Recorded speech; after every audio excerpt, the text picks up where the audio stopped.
Hey, have you seen my shoes? They're not answering my texts. Caddy, are you grooming? Yep. Ah, thought so. No, you didn't.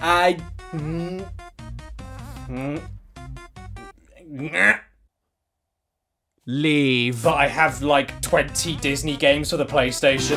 Oh my god! Disney, Disney, dig up, Disney. Oh no, don't do that. Disney, Disney, defrost Disney. Booze put onto Mickey Mouse. Who doesn't know those 3 round circles?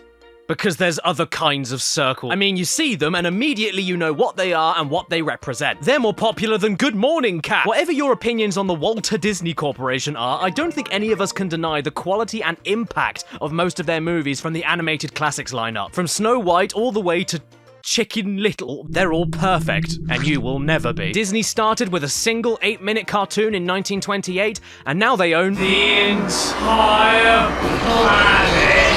But as much as many of us love their movies, one thing in particular doesn't get discussed all that often. They're video games. And no, I'm not talking about Kingdom Hearts. And this is a huge shame because there are some great ones out there, especially for the biggest console available during Disney's height of popularity in their own renaissance, the PS1. And I'm not talking about the Pixar Disney games that are remembered more fondly. Nah. I'm talking about the old school, original Disney animation only ones. And in fact, back in the ugly deep pores of my past, I looked at a few of these on this channel. I don't recommend you going back to these videos at all, I was in a dark place, but for a brief summary, a few of these PS1 Disney games have surprised me, such as Donald Duck's Quack Attack, or as I like to call it, Quack Bandicoot. It's a fun enough platforming game where you control Ronald Ruckus as you run and jump through tricky levels, collect milkshakes to make Donald piss himself, and pick up long wooden sticks to shove up Donald. And who can forget the Jungle Book Groove Party? I did. It's Dance Dance Revolution. But you get to play as Baloo the Bear. And Lou Bega is in it, looking like he wants to traffic me. But with the good mostly came the bad, leading to forgotten messes such as Tarzan. A platformer where you play as a noseless butternut squash having a dance with a killer leopard, and every jump and attack is delayed. You have a knife that is absolutely useless against anything except for other humans because this game is rated for 3 to 10 fatal stabbings. And whenever you press circle, Tarzan has post-traumatic flashbacks to his days in the Korean War. Then there's Aladdin in Nazira's Revenge. Who's Nazira? A woman. And this game sucks too, with a horrid camera, stiff controls, combat that's slower than extracting oil, carpet riding that has checkpoints that spawn you directly into pillars, Aladdin running around with cleavage on his back, and Princess Jasmine on a skateboard. And this save screen makes me feel like I've been touched in my bad place. I can show you my ass. And who can forget Simba's Mighty Adventure, based off of The Loin King, where you play through a load of beige scenes from the movie while Timon leaves his browser history open. Pumbaa, try to sit on me. And Mufasa still talks to you even after being killed in a stampede. You must learn the delicate balance of the circle of life. Terrible controls that feel like you're driving Simba instead of moving him, a raw attack that simply doesn't work, sometimes you can pull yourself up ledges and sometimes you can't, and help me Uncle Scar, I got stuck in the wall! Then there's Party Time with Winnie the Dump, a Mario Party ripoff where you pick up fruit, drive around in circles for 3 hours, spawn unlimited bananas from the back of your feet, and the game doesn't let you play as Eeyore because everyone left him behind in the Wicker Man. And who can forget the worst name for a game of all time, Disney's action game featuring Hercules. One of the prettiest PS1 games you could get at the time, but also one of the hardest to control and even see what you're doing. What can you stand on? Who can hurt you? Who's just in the background? Where did that come from? Are you an enemy or a friend? How did they get the real-life Danny DeVito into a character model? But these 20 other ones here? Never played them before. And now I can't because I broke them all. And get ready to join in with everyone's favourite Disney character, Mickey Mouse, as we take a look at the first game, Lilo and Running Cramp. Okay, fine, yes, I already did a video on this game too, but Christ alive, that was nearly 10 years ago. I was 17. Don't watch that! No, picking flowers ain't that cute. It's disgusting, I'm disgusting, and if you like it, you're a predator. If you're British, enjoy this weather. If you're British, enjoy this weather. Anyway, I'm done waiting. I'm not a bus passenger. So let's take a quick revisit to Lilo and Stitch, Trouble in... What am I going to expect here then? A whole lot of hula hula? Well, you should have said earlier. Oh, my favourite, Disney interspecies relationships. Well, so far I'm pretty confused. Where's the trouble here? Lilo looks pretty happy and Stitch is sitting around waiting to be serviced. Oh, alright, there's the trouble. It's on the disc. Lilo's gonna drown. Hey, how you doing? I've been better! Well, hey, check this out. I found a gallery in the main menu, and that's my favourite place because it lets us watch a scene where Princess Jasmine seriously considers sleeping with a dog. And then thinks about sleeping with Stitch instead. Hello, my name is Reg Cheesy, and welcome to your paradise getaway for the week, Hawaii. World famous for its beautiful volcanoes, luscious greenery, towering ocean waves, and human fish. What the hell did they do to Nani here? She looks like a stick of celery. Yes. Yeah, I walked forward! Ah, okay, I'm starting to remember this now. This is a Crash Bandicoot clone. And back then on my first video, I must have had a bad case of AVG-enitis just looking for things to complain about because, to be honest, I think this is a good entry-level Crash game. It controls really well, the music is really catchy and relaxing, Lilo can handle volatile explosives, it's great for kids. She can also do a move called a bum bash, which is simply unacceptable. What did homeless people ever do to her? So let's rename it to something totally innocent that I think everyone can get behind. The Clunge Drop. And you may think that sounds a bit disgusting, but hey, I'm not the one that programmed a wispy fart cloud to come out every time you use it. The levels here aren't too badly made, especially for a kid's game. There's plenty of enemies and obstacles, tight life or death platforming, and giant sentient rock monsters that just live in the town throwing fireballs at everyone. It's a good thing I can beat them off with my broom, but how does one protect themselves in this beautiful forest full of man-eating plants and pigs? Why? By using voodoo, of course. The weapon of choice for a little Hawaiian girl. Black magic. And it must be pretty powerful stuff since it gives Lilo the greatest special attack of all time. Summoning a giant pink man to sit on you. And if you think that's bad, you also get to control Stitch in this game, and he has his own unique levels where he comes across the worst obstacles imaginable. Giant stone blocks of himself. Stitch can do everything Lilo does, but also a gross spit attack that looks as wet as I feel, and a spin attack just like Rayman. He can't attack women though. Stitch is woke. You can't forget to mention the biggest difference between him and Lilo though, his coffee meter, or as my 17-year-old self called it. Stitch also has an ape-shitter meter. Yeah, that's what the manual says. Yeah, that's what the manual said. When he collects enough coffee, Stitch gets up on his hind legs and comes for you. But that's not all that happens. Come and get me! Because once you do that, you can roll into a ball and become totally invincible for a few seconds. The game even teaches you how to cope with real-life problems, such as how to deal with bullies, by challenging them to a race and forcing them to drive into TNT. But yeah, I haven't got much to complain about here, aside from the bosses, if you can even call them that. So well done, Lilo and Stitch, Trouble in Phil Collins. You're a new, underrated PS1 kids game classic, right next to Stuart Little 2. Aha! Bonjour, small person! It's me, your favorite man who leaves his hair in your soup sandwich! And today we are cooking...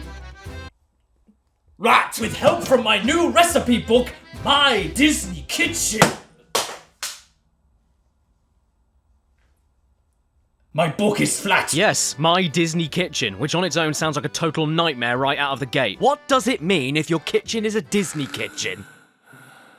Oh! Believe it or not, this PS1 game was exclusive to Japan and America. The UK never got it, but that's probably because the only cuisine we have are room temperature water and mushy peas. However, I do so happen to have a region-free hacked PS2, so I have no excuses. Let's check it out. Just before we start though, I need to say that the cover art is very problematic. If Stitch was so much of a feminist he couldn't even touch a woman, Mickey is the stark opposite. Minnie is the busy one, working the toaster, pouring the milk, flipping the pancakes and mixing the batter, while Mickey just sits there like a gluttonous bigot waiting to be fed. Oh, Mickey, are you happy with your orange juice? Make me a sandwich, bitch! Okay, here we go, My Disney Kitchen. And the E in kitchen is slightly wonky, so we must be in for a crazy time! Oh look, there's Minnie, and what a surprise, she's going for the cheese. Honestly, I didn't know what to think about anything going on here, so I left it too long on the title screen, which led me to a demo video.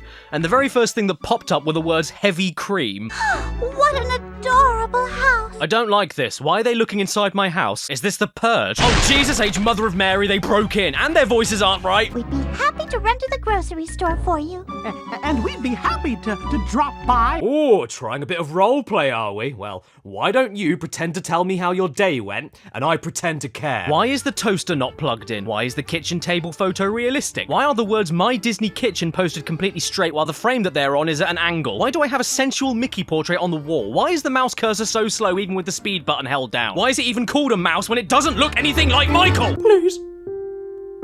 Just do it. Oh look, I found the fridge. And yes, I even found the world famous heavy cream. But more disturbingly, the tomato puree was right next to it. This is starting to sound like a bad time of the month. So we can pick up any ingredients we want and put them down again. That's good. But what can I do with this pasta? What? What do you mean I can't put pasta in the teapot? This is my kitchen, and in my damn kitchen, we boil the shit out of lasagna in the kettle! Okay, fine, we'll do it properly then. Let's get the pot, put in the pasta, and an orange, chocolate syrup, and a pickle. Brilliant. Supper will be ready in no time flat. Unfortunately though, you can't put ice cream in it, because that's going too far. There we go, it's all heated through. Time to put it on the table for Mickey and Minnie to eat. They'll be fine. Rats will eat anything. Oh no, rain. It's an omen. Why won't Mickey and Minnie come and try my delicious slop? They told me to put things on the table to eat them, and I just put things on the table, you miserable bins! How dare you not try my cooking? I'm a master baker! Okay, so clearly, if you want to play this game, you need to have a basic understanding of cooking. This is not a free-for-all, this is not about having fun. It's a game for parents trying to turn their 4-year-old into a housewife. You need to know what tools to use where, what ingredients go together, what to do with what ingredient in what order. If you like cooking, then congratulations, because that's all that this is. And I hate it. It's far too much effort for me to go through to make fake food that I can't even eat. Wait, what? I didn't want to open up a breakfast bar! I want the mice family to eat my stew! This is Walt Disney, not Hell's Kitchen. The lamb sauce! Okay, game, fine. If you won't try my food, I will. I didn't mean it. I don't want to try this. Okay.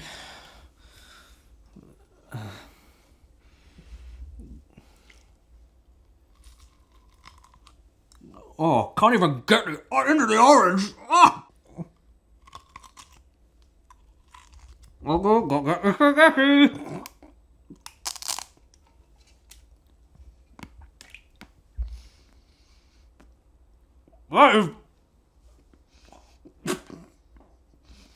That's good enough for Mickey Mouse! Oh, okay, my mistake. I was too busy learning how to domesticate my children with cooking lessons to remember that you need to plate up your meals before the mice will eat them. Silly me. Mickey, if you don't shut up, you're going in the curry. Well, I couldn't figure out how to put all of my other ingredients into a single bowl, so instead, you can have a pickle on a plate. I call it Le Pickle Plati. And it comes with a knife when you want to end it all. Annoyingly though, even after all of this, they still don't want to eat my food. They refuse to go near a single lonely pickle without me putting actual food from the recipe book on the table first. Okay, fair enough, whatever. So I look up how to make a cake, head for the oven to make it, sort the batter out, bake it in the oven, and burn it. So now it looks like human waste. Let's put Donald's face on it. Yeah, there we go. Donald's dump. That cake looks quite interesting. Eat up, kids. I'm sure you'll love it. Oh, this is delicious. Oh boy, just wait until Donald hears about the time we ate his feces! Hang on. Feces. Pooh. Winnie the Pooh. Oh. Oh. Oh. Oh. Oh. Oh. Ah! Ooh! Oh, this don't feel very good. But how will I cover the medical expenses? Hello, I'm Spons. Hello? Have you ever heard of a game called Genshin Impact? It's an open-world action RPG for your PC, iPhone, Android devices, PS4, and even PS5. But you don't have one of them, do you? Step into a sprawling magical world on the continent of Teyvat, where 7 special elemental powers surge throughout, and you've got to do your best to make them bend around your whim. They have very kindly decided to sponsor my channel today just in time for their version 2.0 update, including the new map, Imazuma Muzamuzamuzamu, along with new characters, quests, weapons, items, stories, puzzles, and much more. The main quest itself has a plethora of travelers to pick from, all with their own stories to tell within these huge regions to explore. And there's so much goodness to take in, I can't handle it, and I usually pass out. Even better, if you're not up for a lonely quest all by your lonesome, once you reach adventure level 16, you even unlock a simultaneous 4-player co-op mode that works across every system for every version of the game, allowing for even more elemental combat variety, more ways to explore, and more friends, because let's be real, you need some. You'd better head to the link in the description right now and download the game though, because they're updating it constantly, even some brand new characters to play with, including the new obtainable characters Yoimiya, a pyrotechnician with such a hairy back she can make plats out of it, and Sayu, a small ninja that either has a tail or is sitting on the comfiest beanbag I ever did see. And this is alongside the new Inazuma region, with the second chapter of the Archon quest, new weapons to forge together for stronger weapons, new events that reward you constantly for taking part. Come on, you want to stay in the bathroom for a few more minutes too long, right? Then Genshin Impact is the game for you! Thanks again to Genshin Impact for sponsoring today's video, and get the game in the description right now. I'm cold.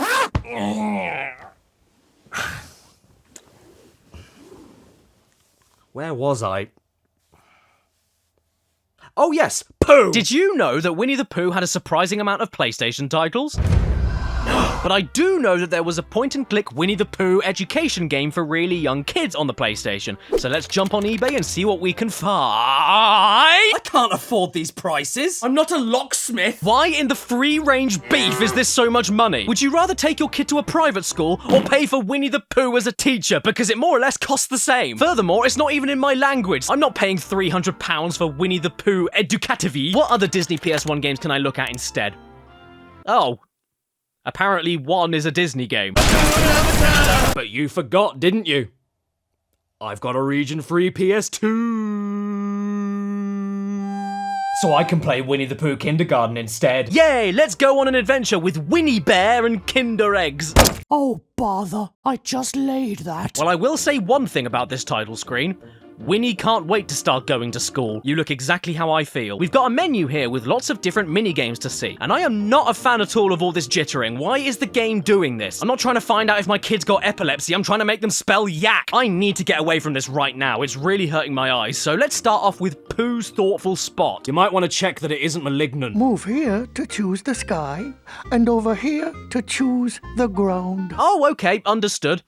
I'm basically God, and this is where God lives. Welcome to the Forest of Tar. Next up is Rue's number balloons, and this is where it starts getting hard. You click on the balloons to pop them, and then click on the number of balloons that you saw. Slow down! My tummy's having motions. You're the best balloon counter I know. How many do you know?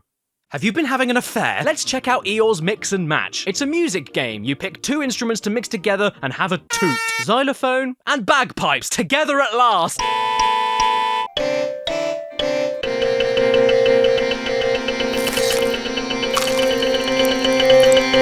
Tigger's Treasure Hunt. Here's a grid, here's a children's character that rhymes with a slur, and here's how far away you are from the treasure. Apparently, I'm only 5 spaces away, but Oops. no matter which 5 spaces I take, Uh-oh. I can never seem to Uh-oh. find the right Oops. place to Uh-oh. go. This is the easy mode. How am I doing this so wrong? Am I 4? Oh, wait. Oh, hang on. Wait a second. That doesn't say 5 spaces. It says S. For south. Rabbit's shape sorting is next, and Maybe we can help Christopher Robin with his homework. I think Rabbit has had a drink. And this is the hardest one yet. You pick up the shapes and move them to the same shapes.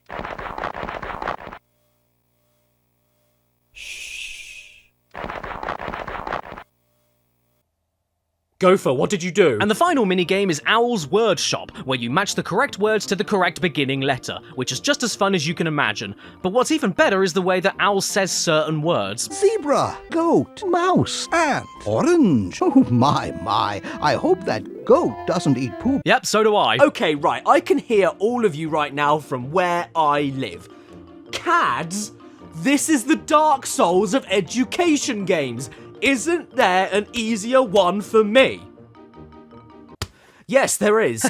Yep, if Winnie the Pooh kindergarten was too heavy for you, then you may want to check out Winnie the Pooh preschool.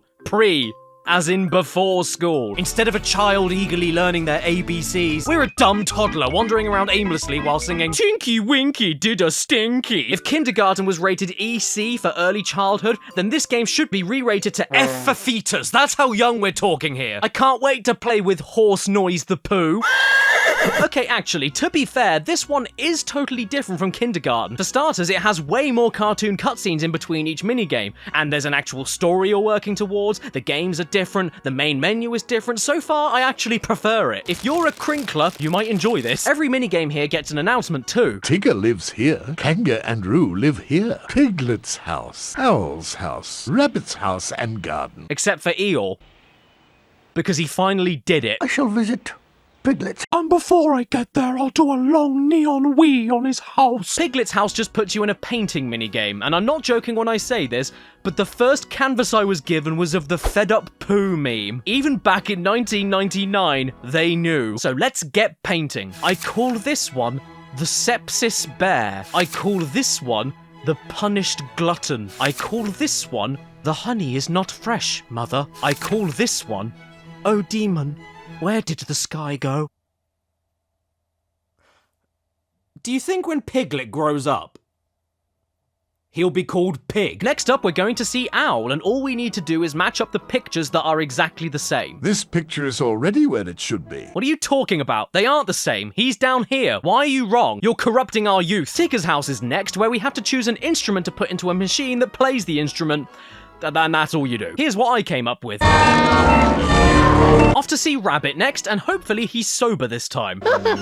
You couldn't possibly help me. I mean, really. Well, screw you, arsehole. I'm leaving. Would you help me can these? No, you don't get to do that. You lost your chance 2 minutes ago, Rabbi. Piss off to Watership Down and get shot. So let's head off to Pooh's house next. I walk in the front door, and I end up in Kingdom Hearts 2. All we need to do is finish the stories with the correct start, middles, or endings. There once was a strawberry. Christopher Robin ate the strawberry. And then, the sun liked Christopher Robin. There once was an egg. The egg started to hatch. And out popped a killer bee. A tree was dead. It began to rain. And it turned into a loaf of bread. Yep, I'm done here. Let's check out Kanga's house instead. Roo and I were just making some alphabet soup. Perhaps our friend can help with the helping too. Please stop looking at me. See these missing letters here? We've got to find them. That's it. That's the best alphabet soup I ever saw! Are you mentally ill? Your mother's soup has an entire block of cheese, tofu, a cube of human flesh, a dropping from rabbit, and a cigar in it. So with that, let's end things off with the final area, Eeyore's birthday party.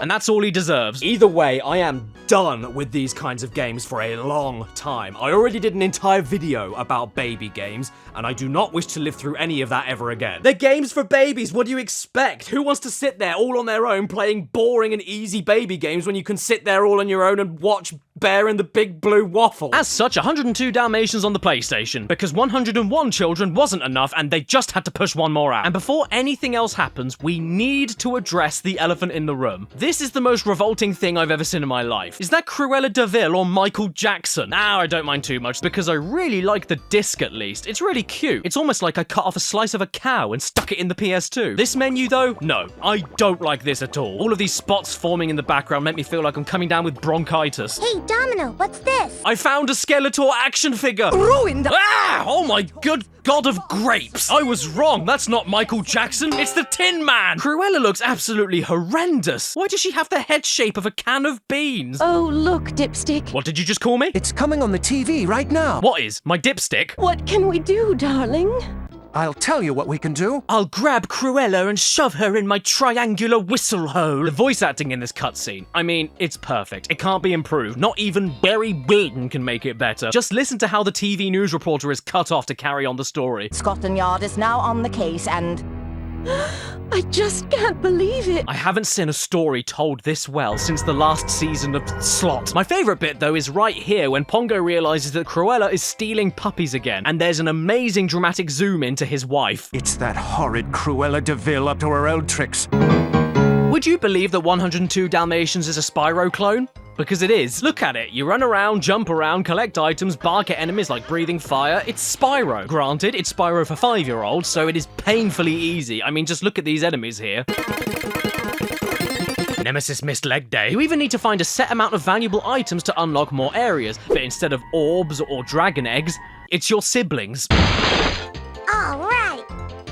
You're welcome, prick! This game does have a very special feature in it, though, and it's known as the Vom camera, so named because whenever you move, it makes you vom. Not only does it follow every single move you do like a cult, including flying as close behind you as possible whenever you jump or fall, but it also can't be adjusted upwards or downwards, only left and right. So I hope you enjoy Secret Diaries of an Upskirt Dog Photographer, and don't you even dare think about switching puppies. Just look at this. Who thought this was a good idea? It's giving me bile duct leakage. In fact, no.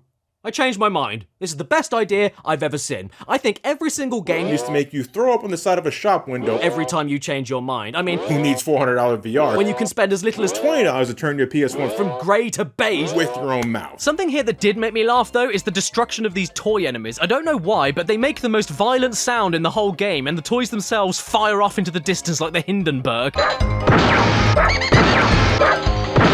I don't know why, it just tickles me. All of a sudden, we're sucked into a giant logo, okay, and then we're greeted with this thing, hate. All I know is hate. I am Sergeant Tibbs. Then we get inside this toy factory, and lo and behold, now the camera is too far up. I couldn't handle it anymore when I got to Cruella de Vil pinball. That's a sentence I never thought I'd say. Because all that happens is you get bounced around all of Cruella's bouncy lumps, forever and ever. You can never stop.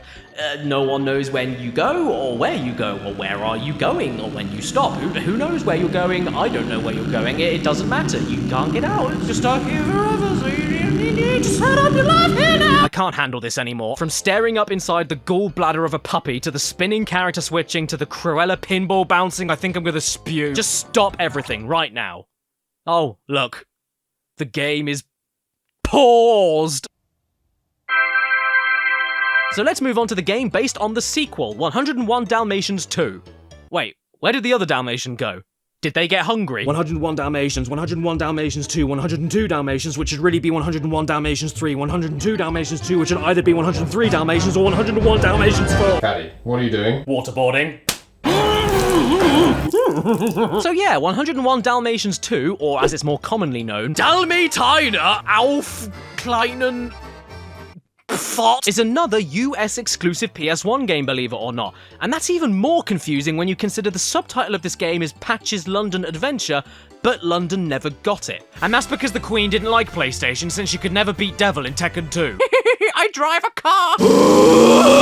Behold, one and all, the magic of 2003 PS1 games. Still images with absolutely no voice acting. Can you believe that this game already loses to Dalmatians 3? In this game, you control Patch, first name Nicotine, in a 2.5D platformer, but you have a sniffing button. Oh, and every time you sniff, something comes out of the top of Patch's head. I think it's the parasite that's giving him that face. This is a game where absolutely nothing happens in the first level, and then absolutely everything happens in the second. Nope, I'm not kidding. Just look at my footage for level 1. You're basically just walking around while avoiding steamed dumplings dressed as policemen, and then the game suddenly turns into an isometric top-down exploration game starring a literal son of a bitch. It's like Zelda, except you have no map, no clue where you are or where you're going because everything looks identical, projectiles that fire at you from off-screen, limp and floppy controls that don't let you aim properly. You know what? I thought you were called Patch because of your eye, but now I know it's because your mother should have left you as a stain on the floor. And that is all I can say about 202 1 Dalmatians 2 Skid Mark's London Adventure. Thanks for not giving us this game, America, because you got London all wrong. People throwing shit at you for no reason at all, the streets all looking the same, the police chasing you down for no other reason than because they're bored. Real London's worse than that. And when we're fed up with the land, we drown ourselves in the sea. All thanks to The Little Mermaid 2. The Little Mermaid 1 was apparently not game-worthy enough, but the second movie was just gagging for it. We're having a bad hair day. If we were, you wouldn't be helping. I want this on my PlayStation! As you can see from my footage right now though, this is indeed brand new, still sealed, in the original Sony PlayStation plastic wrap that it came with when it was first on the shelves. This game has not been touched, and it was the most expensive game I bought for this video because of that. And that's fine, all I've got to do is be really careful with it. I don't need to open it or anything. Hell, I can always use an emulator. Intuitive, non-violent gameplay. My favorite. So here we are at the first loading screen, and Sebastian just looks sad and lost. I'm not feeling too confident right now. Flounder, have you seen my aerial? Yeah, I've been washing my spandex with it. Your game would be complete without the pickups. Oh, well done, game. Breaking the fourth wall. Standing ovation. Very subversive. You're just like Bubsy 3D. Aren't these game designers Wonderful! Sebastian has some of my favorite lines in the whole game, though. He's so funny. Like this one. I'm organizing de royal gala for your father. Collect de coins for de fun. Did I just commit a hate crime? So the game begins, and this old slag won't let me get past without her bloody comb because she can't be asked to find it herself. Fine, whatever, I've got nothing better to do, I'll look for it myself. And what begins as a simple quest to find a comb for a woman quickly turns into a game of you needing to fix everyone's problems with everything. To start with, you've got to find a comb, but on the way you must fix the orchestra, but in order to do that, you need to find Sebastian first. So you go to the left to see the king after finding the comb at the furthest left point of the level, and he needs to find a gold ring that's gone missing, so you go all the way back to the furthest right end of the level to give the cow her comb back and then get a key for a chest in the king's room. But if you try exploring further to the right, a palace guard will tell you that no one is able to leave unless the king gets his special sodding ring back, which means going all the way back to the furthest left point of the level to open the chest and get a magic bag, which for some reason triggers Sebastian to appear on the right-hand side of the level and fix the orchestra, where we find the king's ring stuck inside a tuba, meaning going back to the left of the level to give it back to him so we can swim all the way back to the furthest right end of the level in order to get past the guard. Why am I fixing all of your problems? Leave me alone! I'm a pretty mermaid, not a prime minister!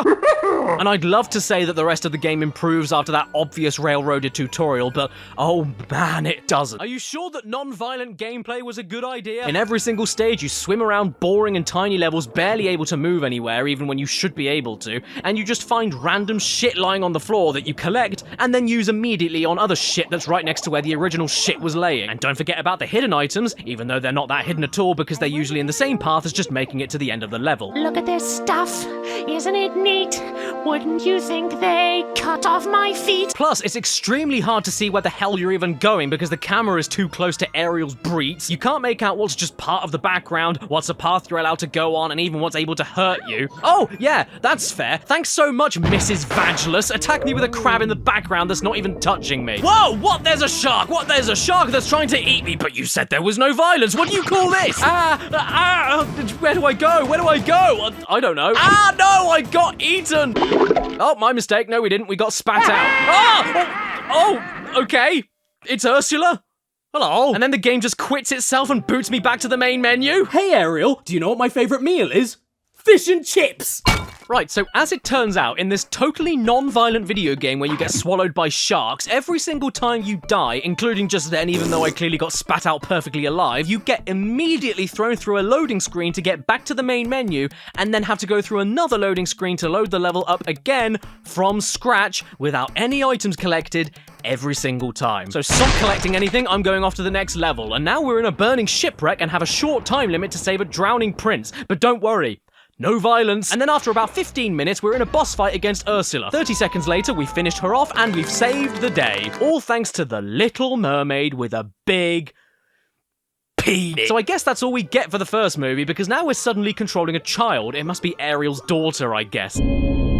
But since she is indeed a child, that means she's even slower than Ariel and can't even attack. Not only that, but she also needs air, otherwise she'll suffocate. No violence. In fact, why can't you breathe underwater? You're the daughter of a mermaid. Have you got the lungs of Wheezy? 5 seconds later, we die, and then my great aunt pops up, and then we're back at the main menu all over again. No thanks, I'm done. Hello, and the ginger finger. Oh boy, what a funny little character. Are you about to give me a game? How did you know? I'm a man. Okay then, ready?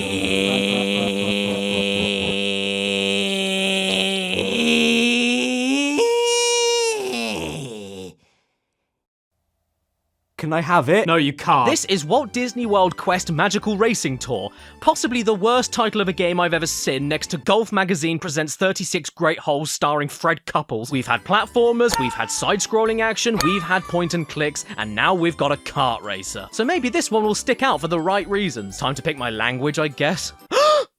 But I'm French! Aha, Bon Jovi. Okay, well the game doesn't start all that good because Jesus is P-bit. What is going on with Chip and Dale down here? Dale looks like Nosferatu, and Chip has camel toe. Well, hello there. Cricket's the name. Jiminy Cricket. And today I have a tale for you. Okay, apparently Rattlesnake Dale wasn't scary enough for the kids because now we have this overly animated, withered old peanut with a full set of human teeth. He is absolutely disgusting. Hello there, Ricket's the name. I've got Rickets. Nice to meet you, Jiminy, and my name is... Sook. Luckily, that isn't because the game itself sucks. Far from it. It's the best I've played so far for this video. Well, most of the time. It's got everything you need for a kart racer. You've got power-ups, drifting with drift boosting, but specifically for hairpin turns. You can tap jump to make sudden sharp turns over and over again to keep your speed up. There's loads of shortcuts and alternate routes, and there's even some shortcuts that can only be activated once per lap by you needing to drive through all of these loops here and then aiming your car in the right place. Even the entire idea of the game itself is great. Its pre-title is Walt Disney World Quest for a reason, because all of the racetracks are based off of Disney World rides and attractions, with the races themselves throwing tons of nods and references to what you see in the parks and rides themselves. Pirates of the Caribbean, Space Mountain, Rock and Roller Coaster, Thunder Mountain, Haunted Mansion, most of the big ones are all here, and it's really cool to race through them. Then to make it even better, after you've picked your Disney reject that nobody remembers like Otto Plugnut or Oliver Chickley III, every racetrack actually changes the vehicle you're driving to match the theme of the track that you're on. Whether you're using a train in Thunder Mountain or a rocket ship in Space Mountain, it's details like that I have a right fit over. And they even use some of the classic Disney World background music for some of these racetracks. Bring ghosts, come out to socialize. Yo ho, yo ho, a pirate's life for me. But then you run into those kinds of issues where for every good thing you find, there's unfortunately a catch. The track designs are interesting, but you'll often get clipped to the edges of walls. The shortcuts are plentiful, but sometimes you'll break the game and be told that you're going the wrong way when you're clearly following the arrows. And then there's stuff that outright confuses me. Why would they include all of these different vehicle types, but then not give zombie Grandpa Donald and all of his friends their own stats for costs and benefits to make the races more interesting and the racers stick out more? This game also came out after CTR and Diddy Kong Racing. Would it have killed them to have a drive around hub world where you actually go and explore Disney World itself? And what about the slowdown? Oh boy, when things get too heated, it moves along like a dying animatronic of Geppetto. The biggest problem with this game, though, is that it's just not that special. It's functional, I like the tracks, but there's really not that much I can say about it. It's as standard as a kiddie kart racer goes. Not much depth to it whatsoever. But Disney's Story Studio Mulan, on the other hand, now this is what I call a video game. Why is there a hairy circle? My name is, brah. I don't know, what do you want from me? This is a game from the animated storybook series of Disney Games, interactive moving slideshows that retell the Disney movie that you picked and that allows you to mess around with each chapter as you go on with mini-games and pointing and clicking on Pumbaa's. 24 odd years ago, I actually had one of these on my old... and it was of 101 Dalmatians. Come here to Jasper and climb in his sack. As a kid, I adored this game, and for a point and click that just tells you the story of the movie, it does its job extremely well, with minimal mental scars. I also had my eye on that lady's Dalmatian. The only one of these games that made the leap from PC to PS1, though, was... Mullen. Watermelon. Does that mean that this was the best one, and that they needed to put it on as many platforms as possible? I have a pair of leggings. What do you think? To be fair though, this is just exactly the same as the other ones available on the PC. It's a retelling of Disney's Mulan, except you make it move along, choose your own words for the story like summoned, challenged, dared. Play a minigame every so often, and click around on absolutely everything to see what happens. You can slap a skinny man, you can make a cat wet, you can scroll through a few words at a million miles an hour. You can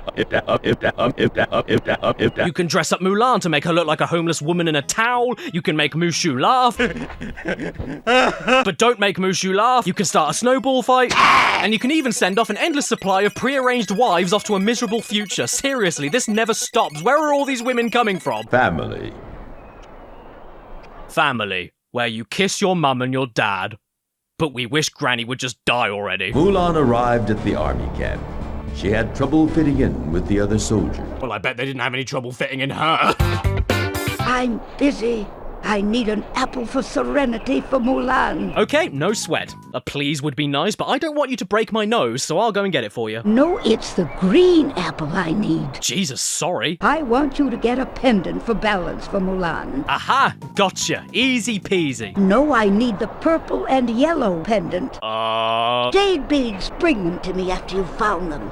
Now, stat! Fine, I'm on it. No, Oh, shut up, you smelly old bat! You know I'd be able to do all of this if you told me what you actually wanted first. Don't blame me for guessing, and stop staring at me like a bulldog chewing on a wasp! I need to take a bath and get dressed.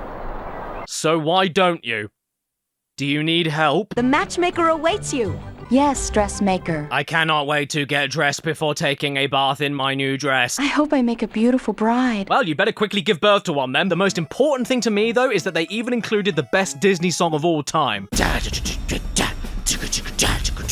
Be a minge! I mean, do you want an animated and interactive storybook of Disney's Mulan? Then play the animated interactive storybook of Disney's Mulan. It does what it says on the tin, so leave me alone. I think I know how to do this now. Yes, so do I. Have a brush. Oh, there's someone at the door, Gromit. I wonder who that could be. Hello. Oh my god, it's Chris Chan. I'm Gaku. Wow, the real one from Disney? It's only a matter of time. What are you doing here, you old bastard? Kamehameha.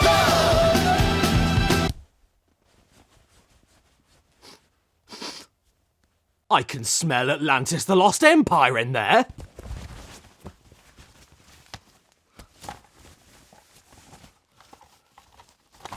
The movie Atlantis looks really good and has good characters. Yep. What a perfect film to base a video game on. So how do you turn the most forgettable, un-video gamey movie of all time into a video game? Let's find out right now by going to the special features. I'm going. The game starts up and we're forced into an extremely basic tutorial. And when I say basic... Whoa! Very good. I really mean basic. We're playing Simon Says with an old man. Hey, can you jump like me? Hey there, young man. Do you remember how to look?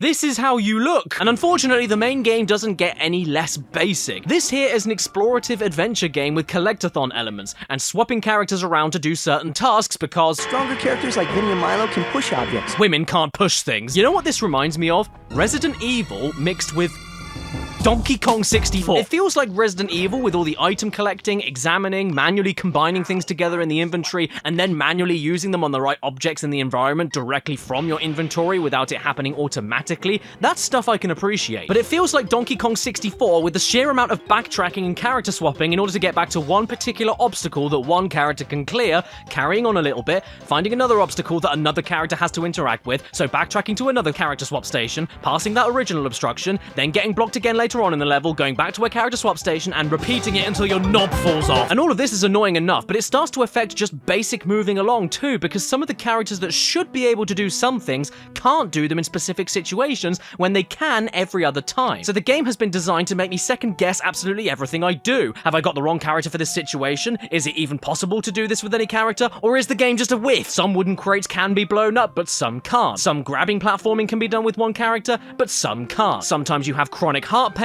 but sometimes you don't. Sometimes you don't. Sometimes you don't. Sometimes you don't! Not only that, but some character-specific items need to be interacted with by standing in a very specific area of the item that you're trying to interact with. And not only would you need to figure out that location to begin with by just pressing action all over the place until you get a message, but then you need to make sure you've got the right character equipped to interact with it, meaning more backtracking to a character switching station and then heading back again. And that's even if the characters are available, because most of the time, they can't be accessed from that particular station, and you've got to go even further back to find the right station to switch out. Other than that though, there's not much to say, just like the movie. It looks fine, it's not absolutely terrible, but it won't make me keep my hands below the blanket. Ugh, come on! Can't we get a good game for a change? Is that too much to ask? How about this one? Oh. Why? Because The Emperor's New Groove is the funniest Disney movie, so the game might be just as good. Oh, yeah, alright.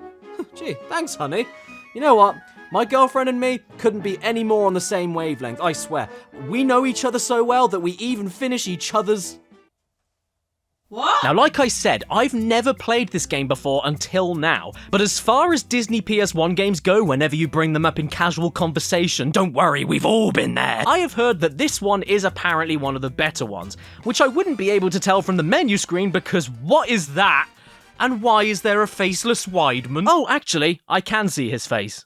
He left it on the roof, and perhaps that face should have stayed there because, oh lord, his face came back and I am not happy with any of it. What is with these mouth animations? It looks like he's chewing on Gandhi's sandal. But let's get down to brass tacks. Ow. Is this game as good as everyone remembers it being?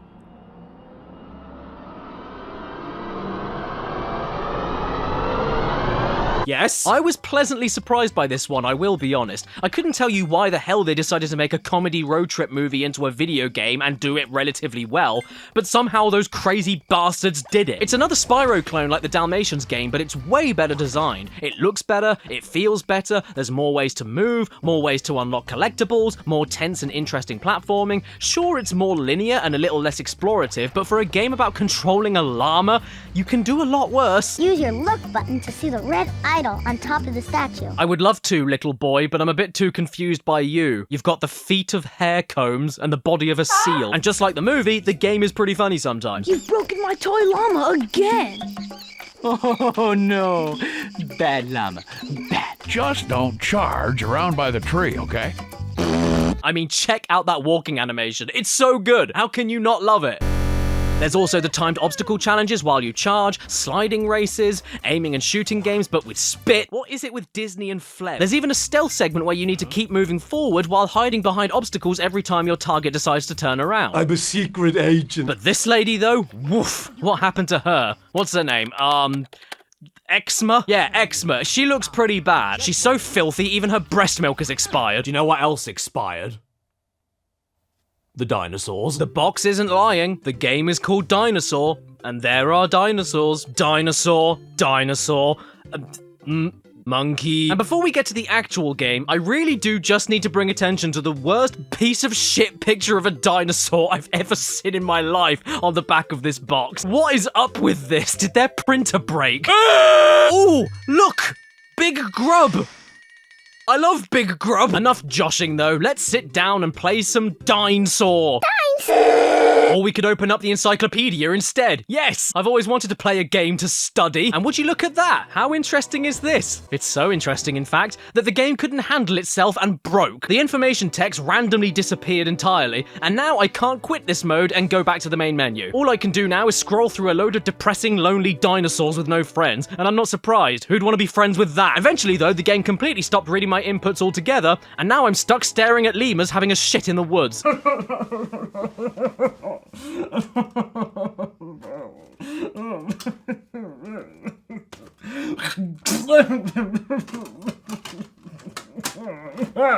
Oh well, at least we get to see Big Grub again. And here is the game. Okay, where the hell do I start? The game opens up with a 35-second scene of a pterodactyl flying over an island, and nothing else happens. You can't control it, you can't skip it, you just have to sit there and love it. That oviraptor is attacking the nest. Well, then you better go and save it with your swoop attack. And I don't need to explain anything that's wrong with it. You can just watch the whole process yourself.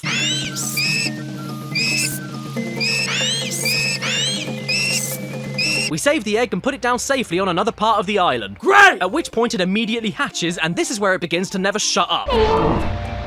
At which point you're suddenly controlling a monkey, and he likes to make this noise every single time he attacks. But you can't do that for too long, because after a few seconds you get another. So off we go to find some fruit hanging in specific trees. And while I'm doing this, no less than 3 times in a row, the game decides to throw the crying little mistake at me.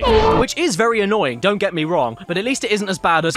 Look at how slow we're moving here, and we can't go any faster. In a game about looking around a giant island for things. Isn't this fun? Oh look, an enemy, time to attack it.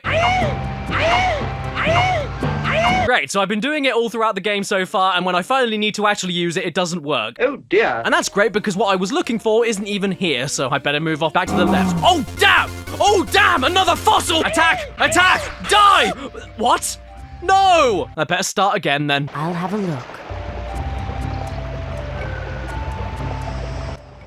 This is the same 35-second intro with no way to skip it, isn't it?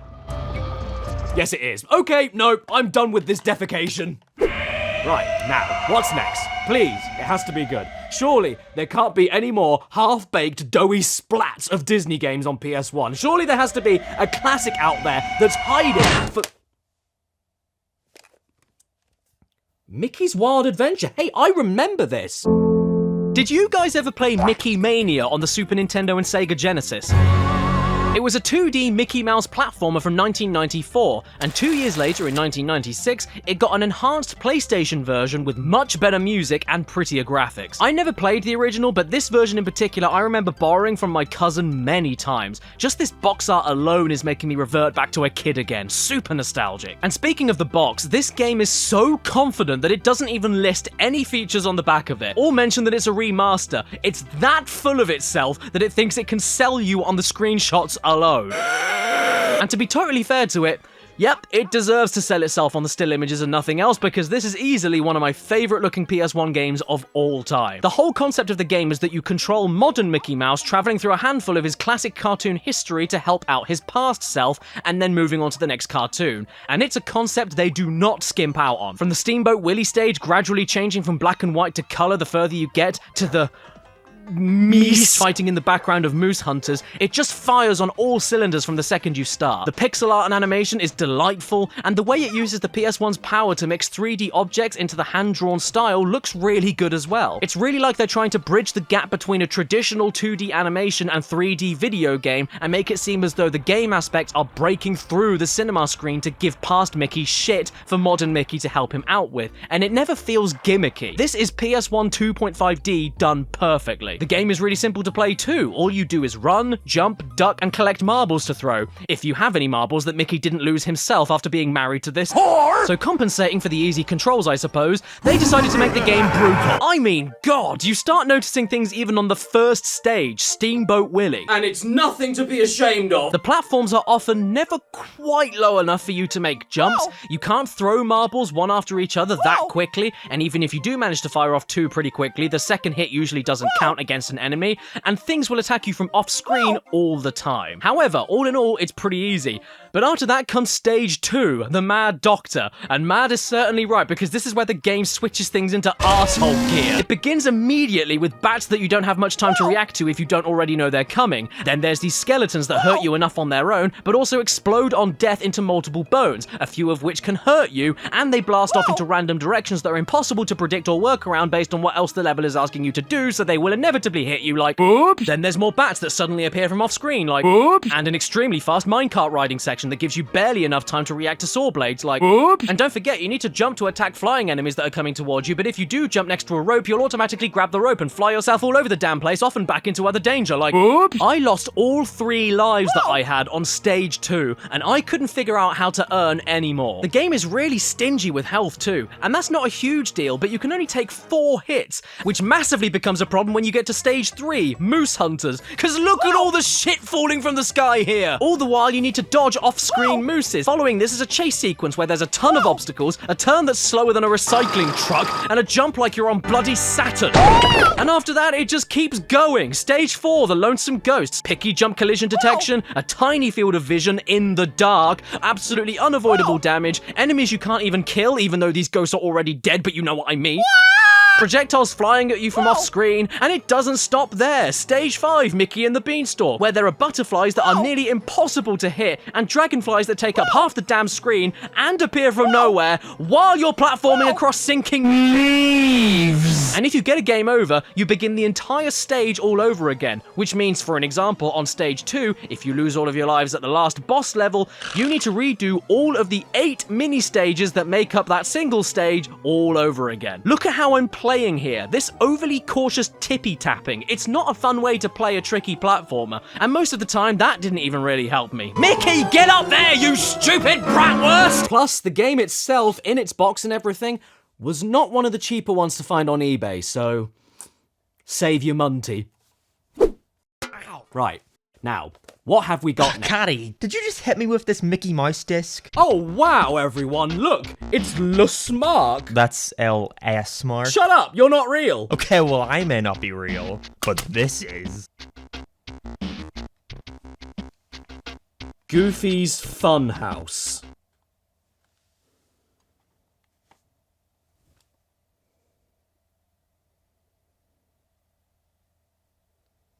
More like Goofy's house! First off, I really appreciate them clarifying that this is Disney's Goofy we're talking about, and not a Serbian film's Goofy. This here's my very own home entertainment room. You know, where I watch all my favorite home movies. What kind of home movies do you film? And here is the game. Check out this frame rate. Oh boy, isn't this good. Oh, don't worry about that. I just like to skin live bears. So yes, welcome everybody to Goofy's Funhouse, where everything you touch, you make noises from hell happen. Essentially, this is a 3D point-and-click adventure game where you find items, put them in other items, your mouse cursor is this gangly moron, you move Goofy around this slow even when he's running, and half the stuff you click on nearly kills him. I sure do have a lot of books. It's just a shame I can't read.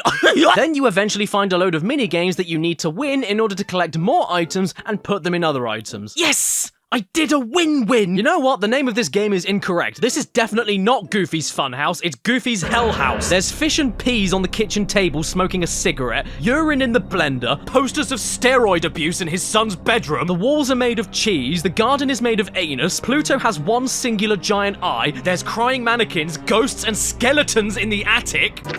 You're kinda.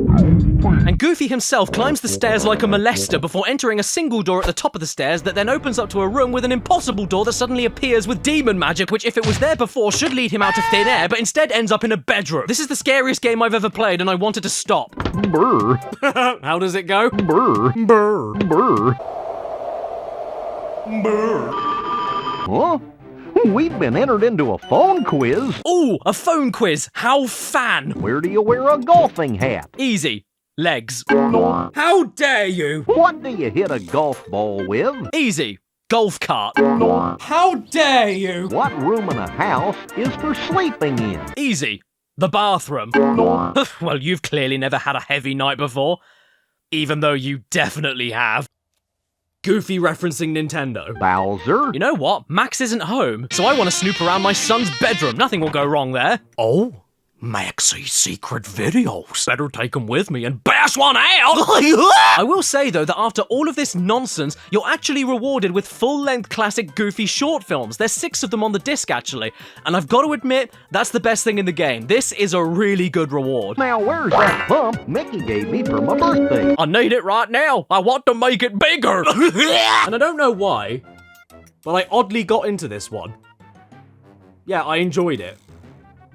Does that make me a psychopath? In which case, I'm the perfect target audience for Tigger's treasure hunt. There's a party, but there's no honey, and we need to find more honey to quench this lump's insatiable hunger. So Tigger heads off to get the honey. Guess it's time to rocket up to space and die then. It's all very simple, and the name of the game tells you all you need to know. It is Tigger's Honey Hunt. Featuring Winnie the Fecal Matter. First off, I really do like this old storybook setup. It's just like it is in the movies. And to give credit, for a 2000 PS1 game, it doesn't look that bad. I even really like those pre-rendered backgrounds that emulate the sketchy hand-drawn style of the original movie. It's cute. And what a nice game this is. You move left and right, jump, and duck. That's it. It's so friendly. You explore side-scrolling levels and find items for your friends. That's all you do.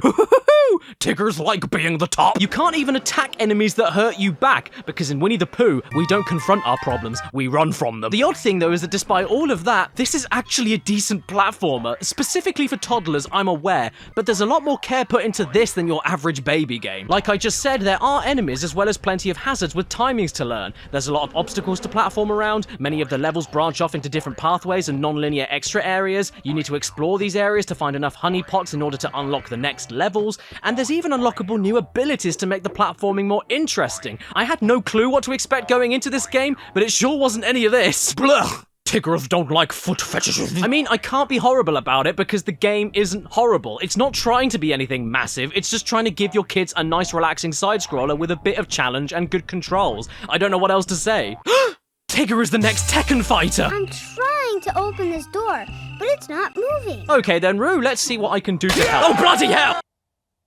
Oh, hello everyone. Sorry, I got bored. You just caught me in the middle of watching the classic rom-com. 4 weddings and a funnel. But is it as classic as the movie that our next game is based on? Treasure Planet? Yeah, you heard me. Treasure Planet is a classic. It's a great movie. You don't know what you're talking about. You're wrong. And that's okay. Not everybody can be right. I did hear through the grapevine, though, that this was also a decent game from people's childhoods. I mean, you guys were right about the Emperor's New Groove, so I'm excited. Let's pop it in and have a go with Treasure Planet.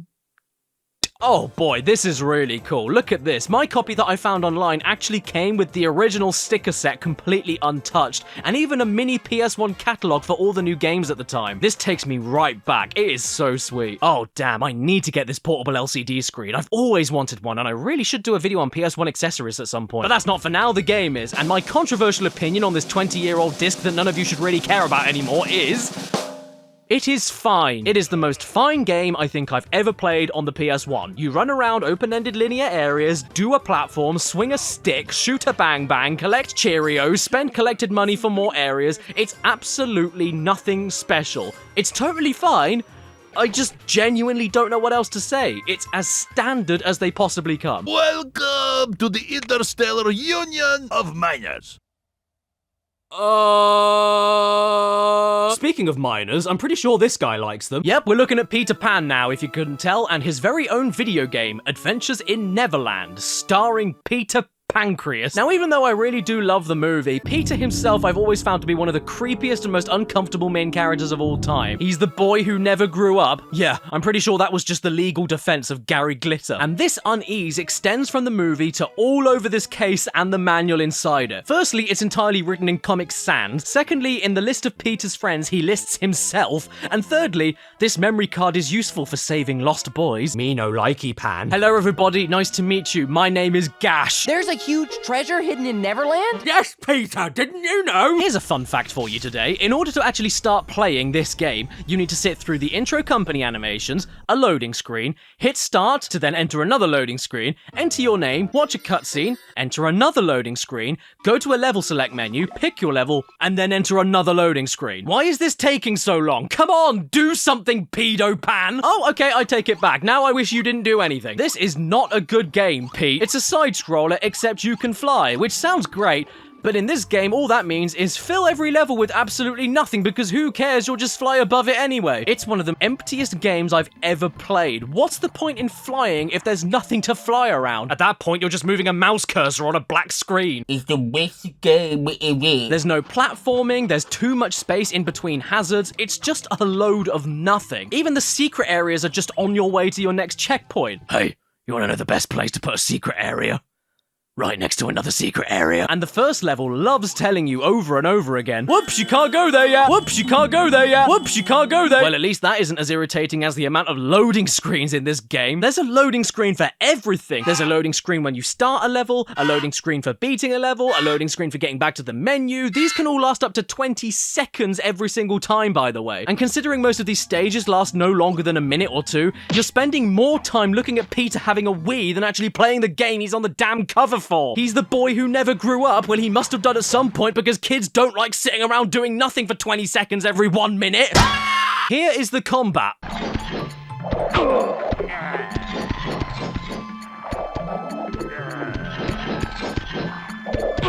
There was the combat. Sometimes you also control Tinkerbell, and do you know what you do there? Look up her skirt. No, you fly around in a side-scroller again, except now you only press one button to control her altitude, while once again, nothing else happens. Wait a second, what's this here? Oh. Are we going to the Indian shop to buy Indians? What is this, 1840? This game has made me so upset that I could listen to James Blunt.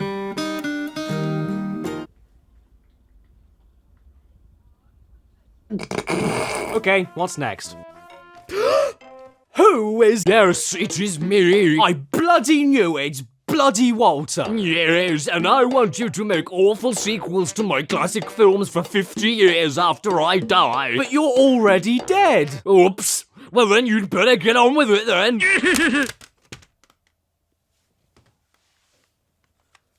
Peter Pan in Return to Neverland? He went back! Yes, we've got another US exclusive, so if we didn't get it over here, we must have been really offended by it. Maybe Peter finally touched them. It's the same game. Are you shitting me? It's the same game. No, it's literally the same exact game. Yes, it's the same game as the one I just played, but from another country. It's the same game, but with a burger and a cowboy hat! I just wasted my money. I paid import tax on this! For a game called Return to Neverland, when in the country the game came from, he never bloody went there in the first place! Oh, check it out, it's a boss fight! You think you can beat me? Yes, I think I can. I need to wash the taste of that out of my mouth, so how about we close things off with Disney's Magical Tetris Challenge? This is basically if Capcom made a Tetris battling game but with Disney characters. What you see here is what you get. And you know what? It kinda rules. It's nothing more than Tetris battling, either with a second player or with a short single-player story mode, but these battles will test you. They can get surprisingly difficult. It's tense, it controls well, the music slaps, it looks great. I'm happy I picked this one up. The story mode is really weird though, since you have to go through it by helping all of your friends with certain jobs, and the only way that you can help them finish their jobs is by beating them? Hey Donald, thanks for helping me out by kicking my ass! Well, that was an anticlimactic way to end. It's nowhere near good enough. So how about we end this video properly? With Dance Dance Revolution Disney Mix.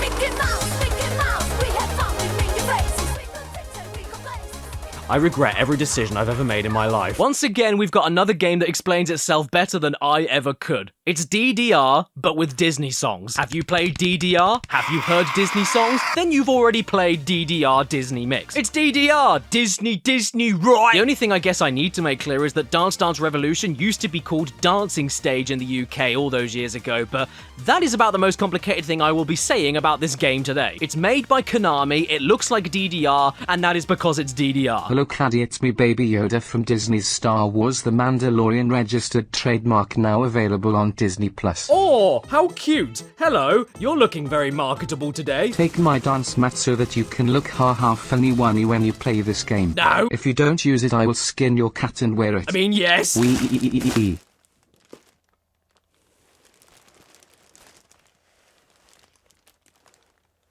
This smells like grandma. If you think you're interested in this, then all you need to do is ask yourself, have you ever wanted to play techno dance remixes of Supercalifragilisticexpialidocious, Zippity Doodah Zippity Day, or Chim Chiminy Chim Chiminy Chim Chim Chiree, but with your feet? If so, then this will be your favorite game of all time. And if you want, you can even play it on the Thrustmaster. What's that? You're not interested in any of these songs? Well, how about It's a Small World? Ducking Hardcore Mix! I ended up playing this game so much that I actually got AAA rankings on most of the songs too. And yes, I'm gonna gloat about that. I really enjoyed this game. It goes way harder than I ever could have expected, and I love it. Well done for closing things off on a good note, Dancing Stage Disney Mix. Or, as it's known in Japan, Disney's Rave! In conclusion, Disney have some good PS1 games, and Disney have some bad PS1 games. But most of the time, the movies are way better. So why would I bother wasting any more time playing worse versions of the movies when I can actually sit here and watch the movies and keep my hands free for— Please subscribe and don't forget to hit that bell. Follow me on Instagram and Twitter, because you haven't been very good today, and I'm giving you a chance to redeem yourself. Special thank you to all of my executive producers on my Patreon page in the description below. Lucifer1307, Starman Stubbs, Anders Andel, Basil, Blake Brown, Captain Demazan, Dave Marshall, Dredgen Bungo, Enerjack5, Eric Branke, Exopaz, Hat Foodini, Heartfire, Inflim, Iron Ninja, Mitchell Reed, Ramen Wolf 1485, Raven Tora, Red-Eyed Critic, Skullman, Slowpunk, TARDIS Type 40, The Game Shed, The Real Kit Nathaniels, Try Tressler, Tudor Apples, Whirlwind Abyss, Flick Joseph, German Boy Remy, Daniel and Alex, MR Rushton, Zohaib Ahmed, Bilal Choudhury, Saviour of Light, Harper Onions, Lewis McNamara, and Terrell. Stan. John Lennon is a John Lemon.